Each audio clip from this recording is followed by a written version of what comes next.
Ruby পাথরকে সংস্কৃতে বলা হয় মাণিক্য। এটি অত্যন্ত জনপ্রিয় ও শক্তিশালী একটি রত্ন পাথর। জ্যোতিষশাস্ত্রে এটিকে সূর্যের গ্রহের প্রতীক হিসাবে ধরা হয়।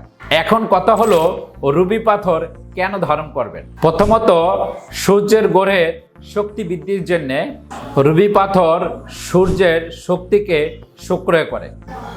সূর্য জ্যোতিষমতে আত্মবিশ্বাস, সম্মান, নেতৃত্ব এবং পিতার প্রতীক। কারো জন্মছকে যদি সূর্য দুর্বল হয় তাহলে রুবি ধারণ করে সেই দুর্বলতা কাটানো হয়।